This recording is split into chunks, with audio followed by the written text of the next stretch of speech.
अरब देशों के बीच middle east में मौजूद इजराइल में सुबह 7 बजे से ही सायरन बजने लगे। 5000 रॉकेट गाजा पट्टी से उड़कर इजराइल पर अंगारों की तरह बरसने लगे। गाजा पट्टी से सटे इजरायली गांवों, कस्बों और शहरों में चीख पुकार सी मच गई। 160 के करीब लोग मारे गए, 1000 से ज्यादा लोग घायल हो गए। इजराइल पर यह हमला आतंकी संगठन हमास ने किया था। आज के वीडियो में हम जानेंगे कि हमास क्या है, हमला क्यों हुआ, इजराइल फिलिस्तीन की जमीन को धीरे धीरे कैसे निगल रहा है, फिलिस्तीन को कैसे छोटी सी जगह पर समेट दिया गया, अपनी ही जमीन पर कैसे फिलिस्तीन यानी पैलेस्टीन इजराइल के रहमो करम पर है। दोस्तों, इजराइल में आतंकी संगठन हमास और फिलिस्तीन की लड़ाई को समझने के लिए आपको सबसे पहले फिलिस्तीन का ये मैप देखना पड़ेगा। नक्शे के बीच में देखेंगे तो आपको यरूशलेम दिखाई देगा, समुद्र के किनारे पतला सा इलाका गाजी पट्टी दिखाई देगा और यहाँ हमास के लड़ाकों ने अपने ठिकाने बना रखे हैं और बीच में यहूदी, मुस्लिम और ईसाई तीनों धर्मों के पवित्र स्थान है।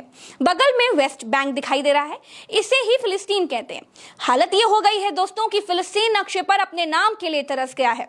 ये देखिए, ये नक्शा फिलिस्तीन के खात्मे की पूरी कहानी खुद ब खुद कह रहा है। इस नक्शे में पीला भाग कभी फिलिस्तीन हुआ करता था, धीरे धीरे साल बदलते गए और पीला भाग खत्म होता चला गया। पीले फिलिस्तीन को हरा इजराइल धीरे धीरे करके निगलता गया। दोस्तों, बात साल 1948 की थी, जब यहूदियों का नया नया देश इजराइल फिलिस्तीन के हिस्से में बनाया गया। यूएनओ ने बेल्फोर डिक्लेरेशन के तहत यहूदियों के लिए अलग देश बनाए जाने का प्रस्ताव रखा, जिसे स्वीकार कर लिया गया, जहां 48% भूभाग फिलिस्तीन को दिया गया और 44% भूभाग नए बने इजराइल के हिस्से में आया, जबकि 8% यरूशलेम का हिस्सा यूएनओ ने अपने कंट्रोल में रखा।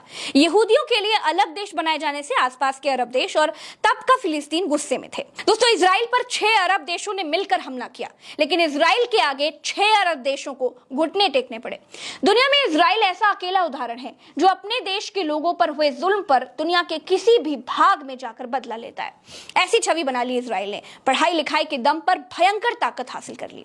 तो पहले युद्ध के बाद जहां तक इजराइल आगे बढ़ा था, वहां तक के फिलिस्तीन पर कब्जा कर लिया। तब से हर हमले के बाद इजराइल फिलिस्तीन की जमीन छीनता गया और फिलिस्तीन वेस्ट बैंक के भीतर अपनी जमीन को तरस गया। दोस्तों, पहले कितना बड़ा फिलिस्तीन हुआ करता था और आज कितना बचा है, बस पुराना फिलिस्तीन लेने के लिए ही पूरी लड़ाई चल रही है। इजराइल फिलिस्तीनियों को वेस्ट बैंक के एक इलाके में समेटता जा रहा है। 2 साल पहले इसलिए इजराइल और हमास के बीच युद्ध छिड़ गया था क्योंकि यरूशलेम के इलाके से इजराइल मुस्लिम लोगों से घर खाली करवा रहा था। तब 38 लोग मारे गए थे। इजराइल फिलिस्तीनियों को प्रताड़ित करके पीछे भगाता रहता है और अपने लोगों को बसाता रहता है। इसी का बदला लेने के लिए आतंकी संगठन हमास, या फिर ये कहें कि अपने आप को फिलिस्तीन की सेना कहने वाला, अपने आप को फिलिस्तीन का रक्षक कहने वाला हमास इजराइल पर हमला करता है। हमास कहता है कि वो अपने लोगों की सुरक्षा के लिए इजराइल पर हमले करता है। दोस्तों, इजराइल और फिलिस्तीन के बीच यरूशलेम के लिए और पूरे फिलिस्तीन को बचाने के लिए संघर्ष चलता रहता है। यरूशलेम दोनों के लिए इसलिए महत्वपूर्ण है क्योंकि यरूशलेम में मक्का मदीना के बाद सबसे पवित्र स्थान मस्जिद अल अक्सा है। यरूशलेम ईसाइयों का भी पवित्र स्थान है। कहते हैं कि यहीं पर ईसा मसीह को सूली पर चढ़ाया गया था, यहीं पर वो फिर से जिंदा भी हुए थे। यहूदी कहते हैं कि यहीं पर उनकी वेस्टर्न वॉल है, यही उनका पवित्र स्थान है। वेस्टर्न वॉल का मतलब अगर आप नहीं जानते तो वेस्टर्न वॉल का मतलब एक दीवार से है। कहते हैं कि उनके मंदिर को रोमन्स ने तोड़ दिया था, वेस्ट में एक दीवार बच गई थी, उसी दीवार की तरफ मुंह करके यहूदी पूजा करते हैं। पत्थरों के बीच में कुछ चिट रख करके अपनी मुराद मांगते हैं, इसी को वेस्टर्न वॉल कहते हैं। यरूशलेम के पूर्वी हिस्से पर इजराइल का कब्जा है।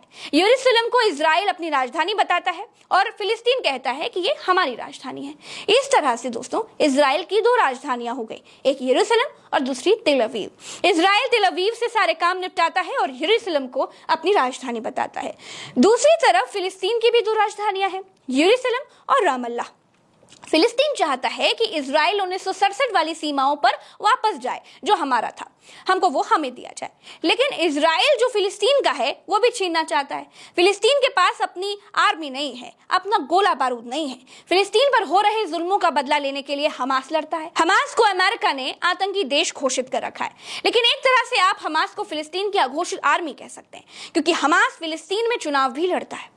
इस बार इजराइल पर 5000 रॉकेट दागने के बाद हमास के प्रमुख मोहम्मद दाइफ ने एक बयान जारी करके कहा कि हमास ये ऐलान करता है कि अब बहुत हो चुका, ऑपरेशन अल अक्सा स्टॉर्म चालू हो गया है। हम दुश्मनों को पहले ही चेतावनी दे चुके थे कि इजरायली कब्जेदारियों ने हमारे नागरिकों के खिलाफ सैकड़ों नरसंहार किए हैं। इजरायली कब्जेदारियों की वजह से फिलिस्तीन के यानी हमारे सैकड़ों लोग शहीद हुए और घायल हुए। हम ऑपरेशन अल अक्सा स्टॉर्म की शुरुआत की घोषणा करते हैं। हमने दुश्मनों के ठिकानों, एयरपोर्ट, सैन्य अड्डों पर हमले किए और 5000 से ज्यादा रॉकेट दागे।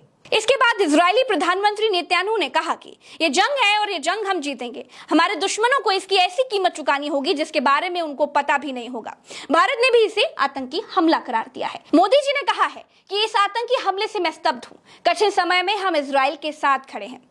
तो दोस्तों, फिलिस्तीन की अघोषित आर्मी हमास गाजा पट्टी के इलाके से ऑपरेट करती है। भूमध्य सागर के किनारे वाली पट्टी नुमा एरिया पर हमास का कब्जा है। दोस्तों, इजराइल में युद्ध छिड़ चुका है। इजराइल के आगे हमास भुनगा भर भी नहीं है। जितनी भी लड़ाइयां अब तक हुई हैं, हर लड़ाई में इजराइल ने फिलिस्तीन से जमीन छीनी है। इस लड़ाई में भी हमास की हार ही होगी और खामियाजा फिलिस्तीनियों को भुगतना पड़ेगा। दोस्तों, एनालिसिस वीडियो में इतना ही। चलते हैं। राम राम, दुआ सलाम, जय हिंद। चैनल को सब्सक्राइब जरूर कीजिएगा, पेज को फॉलो करना मत भूलिएगा। जय हिंद।